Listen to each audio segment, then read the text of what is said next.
rockin' with it.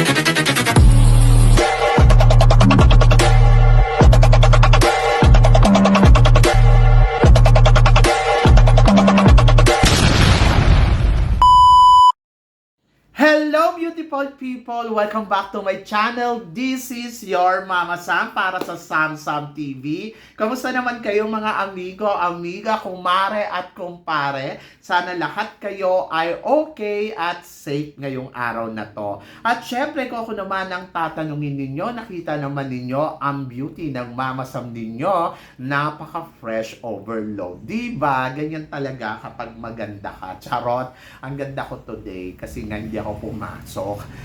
Masakit kasi yung mga tuhod ko. Actually, wala naman. Kumbaga parang gusto ko lang magpahinga. Kasi nga kung papasok ako, parang feeling ko mapapagod ako. Charot.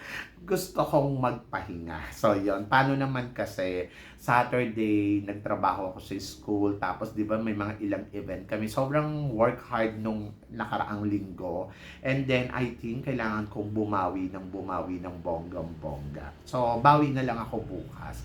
So, yon. So, ang saya lang ng feeling kasi syempre, nandito ka lang sa bahay. Pero syempre, hindi ko naman gusto araw-araw na nasa bahay lang. So, yon. So, sana kayo din, okay lang kayo ngayon Monday. Sana kasing fresh at kasing ganda kayo ng Mama Sam ninyo. Charot. So, yon. So, syempre, excited tayo at maganda ang Monday natin today. Kasi, Diamante nanalo sa Reina Hispano-Americana 2025. Yes! This is it guys! After 8 years nating hinintay na ang dami mga girls na nakipagsapalaran, nakipagpukpukan dito sa Reina Hispano-Americana, finally, nauwi uli natin ang corona. So, siya yung ikalawa after Winwin Marquez. So, ang hinahanap pala nila sa Pilipina, yung mga gandang ganon. Charot. Anyway. So, medyo kinabahan lang ako sa competition kasi nga, di ba, grabe, ang dikdikan nung labanan. Tapos, ang gaganda din talaga ng mga girls. Pero, syempre, hindi nagpakabog si Diamante. So, bakit nanalo daw si Diamante? Paano naman kasi yung determination na meron siya, yung work hard na tinatawag, hindi lang siya basta-basta training. Alam mo yun, yung parang feeling ko, pagkapanalo niya ng Reina Hispano Americana Pilipinas sa Miss World, ay talagang nandoon na nag-prepared na siya ng bonggang-bongga. Imagine ninyo, galing pa to sa Miss Universe Philippines, Cavite, tapos lumaban ng Miss World Philippines na walang pahinga, as in talagang walang break, di ba? So, continuous, as in talon agad. Tapos, wala din pahinga doon sa competition. Alam naman natin, 3 months ang ginugol nila doon sa sa Miss Universe Philippines. Pero ayun nga, so pumunta siya ng Miss World Philippines to get the crown. At ayun nga, sinuwerte siya kasi siya yung inassign na Reina Hispano-Americana. Maraming nagtaas ng kilay yung kinoronahan siya ng Reina Hispano-Americana dito sa Miss World Philippines. Pero ako, sabi ko naman, okay lang din naman kasi parang feeling ko deserve niya yung crown. After niyang matalo doon sa Miss Universe Philippines, parang feeling ko deserve niya yung crown na yon. And then, in fairness sa kanya, pagdating niya dito sa after niyang koronahan, nagpahinga lang siya, tapos ayun na, nag-training na siya na nag-training. At lahat ng training talaga ginawa niya, nag-undertrain pa siya kay CJ Opiasa. At in fairness, so yun, talagang nagbunga talaga lahat. Ramdam ko yun, nandoon siya sa Reina Hispano-Americana. Ramdam ko na talaga yung hirap, yung pagod, yung determination niya, yung laban niya, kasi 3 linggo din tong Reina Hispano-Americana, di ba? Pero ramdam mo talaga sa kanya yung, wow, laban na laban ng ate, palong-palo talaga. Sabi ko, mukhang lalaban to. So yon, so hindi lang natin masiguro kasi nga, di ba, maraming maganda at kilala natin ang Reina Hispano-Americana. They are looking talaga mostly beautiful face, di ba? So yon, at ayun nga, nandirito yung mga tinik yung nakita natin, si Venezuela, si Ecuador, Colombia. Ayun, sinuwerte lang kasi si Ecuador, ayun talaga yung masasabi kong natalo. Kasi talo talaga sa Ecuador kasi after na hindi siya mapasama man lang doon sa runners-up, yung after mong manalo ng Miss Turismo, tapos parang tumaas na yung kumpiyansa mo. Kaya lang kasi, parang ang nangyari dito kay Ecuador, masyado na siya na parang nataranta. Yung I mean, yung after niyang manalong Miss Turismo, so yung mga tao parang nagka-hit na mukhang ikaw ang mananalo. So na-pressured na siya doon. At yung bawat eksena na gagawin niya, so kailangan niyang galingan kasi parang feeling niya laging nakatutok sa kanya, sa mga gagawin niya at doon siya na-loss, di ba? So sa top 12, hindi na siya nakarating ng top 7. Pero kung nakarating yan ng top 7, medyo delikado tayo. Pero ayun na nga, hindi na nga siya nakarating, hindi na siya pinapasok. Tapos, medyo naloka din ako kasi huli nga siya tinawag doon sa top 7. Tapos ando doon pa si Bolivia, si Bolivia palaban din, plus home court din. Sabi ko, Diyos ko, either Ecuador, Pilipinas, or tas yun, in fairness naman. So, si Pilipinas ang tinawag. Kaya sabi ko, ang saya lang nung feeling kasi parang sabi ko, eto na yon. Sabi ko nga, di ba, wag lang magkakamali sa Q&A, mananalo. Kasi doon talaga magkakatalo. At buti na lang, matalino din sumagot tong si Kumbaga, meron siyang strategy game na tinatawag. Sabi ko, ay nako, buti na lang. Kasi kung iisipin mo, pag once nagkamali yan, pupunta ang corona kay Venezuela. Kasi si Venezuela ang naka-last two standing niya eh.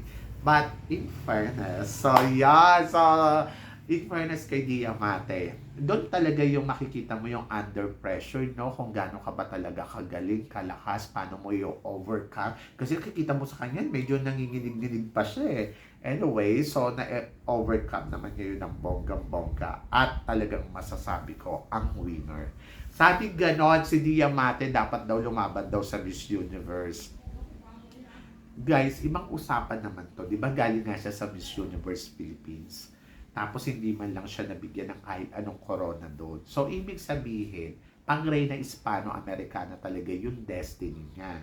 At dito, nakita natin na talagang itinrabaho niya yan. So, nagbunga. So, doon naman sa, in the future, pwede ba siyang Miss Universe Philippines? Oo naman. Bakit naman hindi? Pwede.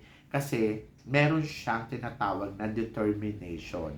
At pwede siyang maging supranational, pwede siya sa Cosmo, pwede siya sa mga either Miss Universe. Pero, dapat paghandaan niya yon. Kasi syempre, iba yung Reyna Hispano-Americana, iba yung mga ibang pageant na katulad na Universe, Miss Grand, di ba? May mga sumasali na katulad na lang ni Reyna Hispano-Americana Peru na naging title holder. Pagdating dito sa laban nila sa tawag dito, pagdating dito sa laban nila sa Miss Grand, hindi naman siya nanalo, nag-top 5 lang siya, di ba? So hindi mo masabi, top 10 pa nga lang yata, hindi naman top 5 eh. Parang feeling ko top 10, nakalimutan ko na. So yun, so hindi mo din masabi. So iba kasi yung pageant na yon at dapat paghandaan din ng maigi at pag-aralan. So yun lang yun. So yung mga lumalaban ngayon dito sa national pageant, ang the best na gawin ninyo ay paghandaan ninyo. Dapat ang atake kung universe, pang Miss Universe. Kung ang target ninyo ay supranational, magpaka-supranational kayo. Kasi ayun nga. So, at the end of the story, makikita at makikita yan kung ikaw ba ang kadapat-dapat na manalo. And then, pakiusap lang din sa lahat na bigyan natin sila ng chance na maipakita nila yung kakayahan nila sa pageant. Kung ano ang ino-offer nila, kung ano ang paghahandang ginawa nila, at kung paano sila lalaban. So, yun. Kasi maraming nagsasabi noon kay Diamante, hindi mananalo yan, hindi naman maganda. Diyos ko Lord, kung makapanglait kayo, akala ninyo, kilalang kilala na ninyo, akala ninyo, ang gaganda ninyo. O ngayon, paano na? So, ligwak, di ba? So, nanalo si Diamante. So, anong pasasabi ninyo? Yan! So, ligwak yung mga pinagsasabi ninyo. So, yun. So, I'm so proud for Diamante at nakakabilib at nakakamangha yung galing na ipinakita niya. Kasi hindi biro talaga yung laban na to. At nandoon ako na ang dami na natin pinadala, hindi sila nanalo. Pero si Diamante, nakitaan mo talaga ng potential at yung hindi dahil sa maganda siya yung determination niya bilang isang kandidata, yun yung inilaban niya at dala-dala niya ang Pilipinas sa laban niya to. At yun yung nakakatuwa kay Diamante. Sabi ko nga kanina, naku, mag first runner-up lang okay na, di ba? Parang CJ Opiasa. Pero sobra-sobra yung ibinigay ni God sa atin as in talagang title. So, thanks God and congratulations kay Diamante. Congratulations sa team. Congratulations sa lahat ng mga tumulong. And then, ayun, ang saya-saya. Diba? So, yon kayo guys. Nasayahan ba kayo? Nagulat ba kayo? Ano ang reaction ninyo? So, kayo ba? Nakikita nyo ba na dapat din ba sumali kaagad si Diamante sa iba pang pageant?